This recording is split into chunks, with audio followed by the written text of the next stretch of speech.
വാലിങ്ങനെ നിലത്തുനിന്ന് maximum ഉയർത്തിയിട്ട് നമ്മൾ എടുക്കുക. ഒത്തിരി കയറ്റി പിടിച്ചു കഴിഞ്ഞാൽ വാല് നമ്മുടെ കയ്യിൽ ചുറ്റും. വാല് ചുറ്റാനുള്ള ഒരു ഗ്യാപ്പ് കൊടുക്കരുത്. ഈ കൈ സ്ട്രൈറ്റ് ആയിട്ടിരിക്കുക, മാക്സിമം സ്ട്രൈറ്റ് ആയിട്ടിരിക്കുക, ഒത്തിരി പൊങ്ങരുത്. പാമ്പ് നമുക്ക് മാനേജ് ചെയ്യാൻ പറ്റുന്ന ഒരു ഹൈറ്റിൽ ഒരു 45 ഡിഗ്രി ആംഗിളിൽ ഈ കൈ നിൽക്കുക. സ്ട്രൈറ്റ് ആയിട്ടിരിക്കുന്നത് ബോഡിയിൽ നിന്ന് മാക്സിമം ദൂരത്തായിരിക്കാൻ വേണ്ടിയിട്ടാണ്. താഴ്ന്നിരിക്കുക, നിവർന്നിരിക്കുക, താഴ്ന്നിരിക്കുക, പാമ്പിനെ ഹുക്കിലേക്ക് പൊക്കുക.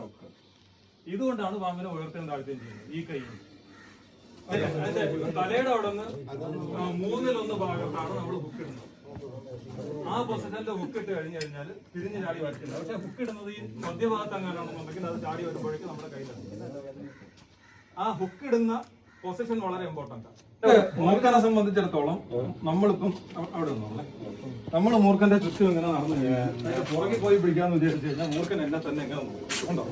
ഒരു കാരണവശാലും മൂർഖൻ അതിന്റെ പുറകെ പോകാൻ എന്നെ സമ്മതിക്കത്തില്ല. കാരണം അതിന് കാഴ്ച കിട്ടുന്ന സ്ഥലത്ത് നമ്മുടെ മൂവ്മെന്റ് നോക്കി അത് നിൽക്കും. അതാണ് അതിന്റെ രീതി. അപ്പൊ നമ്മൾ നേരെ അതിന്റെ മുന്നിലോട്ട് പോയിട്ട് നമ്മൾ അതിന്റെ വാല് എടുക്കുക എന്നുള്ളതേ വഴിയുള്ളൂ. ഇങ്ങനെ എടുക്കുക എന്നുള്ളതേ വഴിയുള്ളൂ. ഇനി അണലിയാണെന്നുണ്ടെങ്കിൽ അണലി ഇങ്ങനെ നിൽക്കുകയാണ്, ഞാൻ അതിന്റെ പുറകെ വരാമെന്ന് വിചാരിച്ച് ഇങ്ങനെ നോക്കിക്കഴിഞ്ഞാൽ അണലി അങ്ങോട്ട് തന്നെ നോക്കി നിൽക്കും. അണലി അനങ്ങത്തില്ല. കൃത്യമായിട്ട് അണലിക്ക് അറിയാൻ അവൻ ഇതേ വരുന്നുണ്ട്. അത് അണലിക്ക് പുറകിൽ കാഴ്ച ഉള്ളതുപോലെ തന്നെ അണലിക്ക് അറിയാം.